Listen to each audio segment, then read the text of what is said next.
जय श्री राधे, जय श्री कृष्ण। दोस्तों, मैं राघव शास्त्री वैरागी स्वागत करता हूं आपका एक और छोटी सी कहानी के साथ। दोस्तों, आज की कहानी कुछ ऐसी है कि एक अनाथ लड़का अपनी पढ़ाई को पूरा करने के लिए छोटा मोटा सामान लोगों के घर जा जा करके बेचने लगा। क्योंकि वो अनाथ था, उसके कोई साथ था नहीं। वो चाहता था कि मैं पढ़ लिख करके डॉक्टर बनूं, ऐसी उसकी इच्छा थी। उसके लिए पैसे चाहिए थे, तो रोज वो कुछ कुछ सामान लेकर के लोगों के घर जा करके सामान बेचता था। इससे अपनी पढ़ाई करता था, अपना गुजारा करता था। एक दिन वह लड़का सामान बेचता बेचता दिन भर हो जाता है, परंतु उसका सामान कोई भी नहीं खरीदता है, सामान नहीं बिकता है।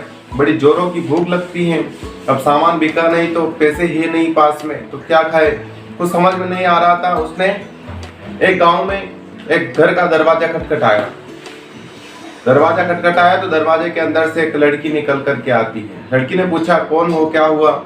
तब उस लड़के ने कहा कि बहन, मैं एक छोटी सी बात आपसे कहना चाहता हूँ। मैं बहुत भूखा हूँ और मैं घर जा जा करके सामान बेचता हूँ। आज मेरा सामान बिका नहीं, क्या आप मुझे थोड़ा सा भोजन करा सकती हैं? जब उस लड़की ने ये बात सुनी उसकी, तो लड़की ने कहा कि ठीक है, आप बैठिए, मैं आपको भोजन कराती हूँ। लड़के को बिठाया और अच्छा सा भोजन कराया।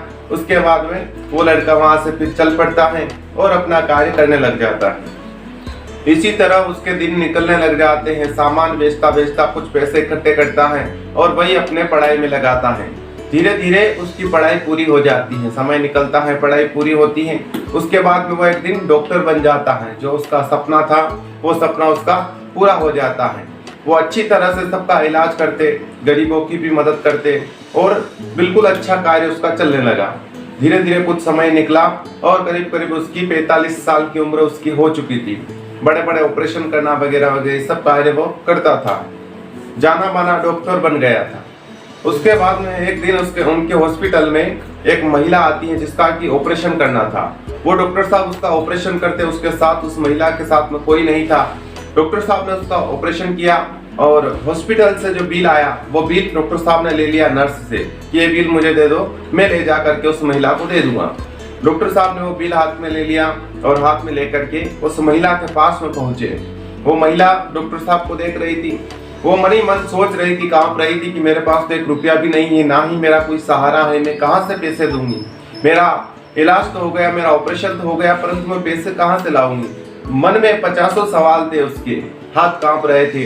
डॉक्टर साहब उनके पास में जाकर के बैठ गए और उन्होंने कहा कि तुम चिंता मत करो बहन, मैं जो तुम्हारा जो बिल है वो सारा बिल मैं तुम्हारा चुकाऊंगा और तुम चिंता मत करो। तुम सोच रही होगी कि मैं बिल क्यों चुका रहा हूँ, क्योंकि इसलिए मैं बिल चुका रहा हूँ तुम्हारा कि तुमने इसकी कीमत पहले ही मुझे दे दी है। शायद तुम भूल गई हो, परंतु मुझे बराबर याद है।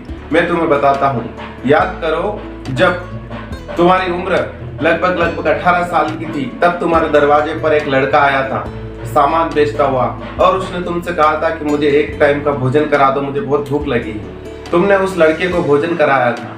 जानती हो वो लड़का कौन हूँ? वो लड़का मैं ही हूँ। और आज मैं अपनी मेहनत के बदौलत और तुम्हारे दिए हुए उस भोजन के शक्ति से आज मैं डॉक्टर बन गया और मैं आज इस हॉस्पिटल का सबसे बड़ा डॉक्टर हूँ। इसलिए तुम चिंता मत करो, तुमने कीमत तो पहले ही अदा कर दी है। ये जो छोटा सा बिल है ये मैं तुम्हारे लिए मैं पे करूँगा, मैं दूंगा ये बिल। इसलिए तुम चिंता मत करो, घबराओ मत और आराम करो। वो महिला बड़ी खुश हो जाती है, आंखों में आंसू आ जाते हैं कि एक छोटी सी मदद से आज उसकी जिंदगी बच गई। ये छोटी सी कहानी दोस्तों, परंतु बहुत बड़ी हमें सीख दे करके जाती है। हमें यह सिखाती है कि जीवन में हमेशा मदद करते रहिए, एक दूसरे की मदद करते हुए आगे बढ़ते रहिए। क्योंकि हम अगर किसी की मदद करते हैं तो भगवान हमारी मदद करता है। जो कुछ हम अच्छा कर्म करते हैं उसका फल लौट करके जरूर आता है। इसलिए हमेशा एक दूसरे की मदद करते रहिए। तो मिलते हैं ऐसी अगली कहानी के साथ। तब तक के लिए जय श्री राधे, जय श्री कृष्ण।